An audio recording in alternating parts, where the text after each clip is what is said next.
Hey, what's up, y'all? I'm back with another word. So just like I was mentioning in my last video, God has been showing me a lot regarding Lot's wife. If you don't know nothing about Lot's wife, first and foremost, go back and watch my last video.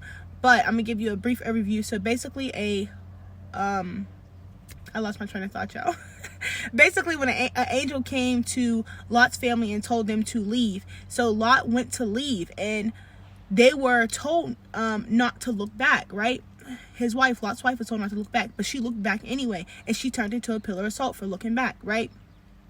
And within that, God was just speaking to me regarding my past. Like, now is not the time to be in a place of your past, to have your mind in a place of your past.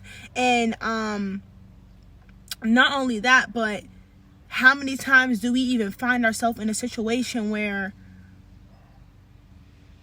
we are on the right path to obeying God, but we are not fully committed to obeying what God said to us? That is something that God has been highlighting to me, like not being fully committed to what it is that He told you to do, not being fully committed to His commands. In her situation, she died because she wanted to look back when God told her to not to look back. Like, let it go. When God is telling you to let go of something, please let it go. Let it go. I know it's easier said than done, but try your best to stay in alignment with what God told you to do and obeying His commands.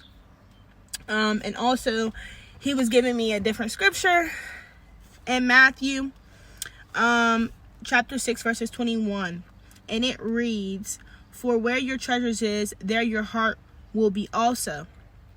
And I'm gonna skip down to one more chapter, and it's Matthew 6, and it's verse 24. "No one serves two masters. Either you will hate the one and love the other, or you will be devoted to the one and despise the other. You cannot serve both God and money," right? And it might sound like I'm all over the place, but stay with me. Just from me reading that, knowing the treasures of your heart, and wherever it is your treasures is, your heart will follow. Her mind, Lot's wife's mind, was focused on the past. When God told her to let that go, you don't live there no more. Like, you don't live in the past no more, so stop focusing on that and let it go, because I'm taking you somewhere different. Focus on what's ahead of you. But not only that, God said, stop trying to half-step me. You can't have one foot in and one foot out the door. Stop half-stepping me. Be committed to what it is that I told you to do. You can't serve your past and serve your future. And let me just say, I was like, whoo, God's coming for me a little bit.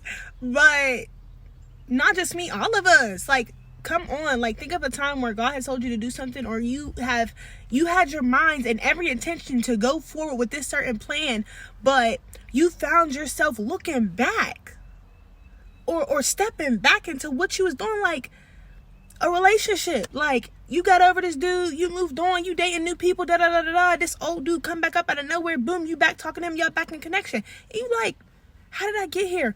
But you don't even realize that, like, for that split second of taking your mind off of where you're going and looking back to what was behind you, it's behind you for a reason.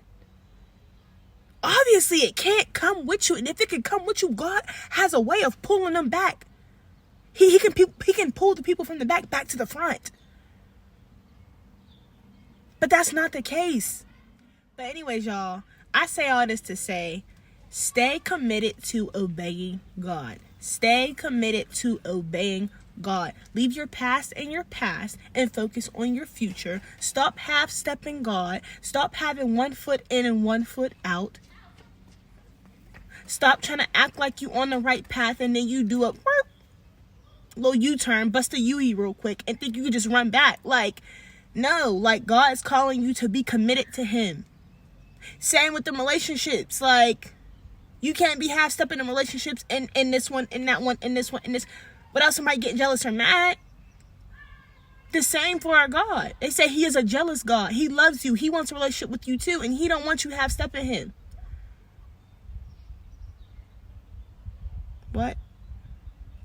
I don't know about y'all, but when God gave me that, I said, ooh, that's a whole word. All right? I love y'all. See y'all next time.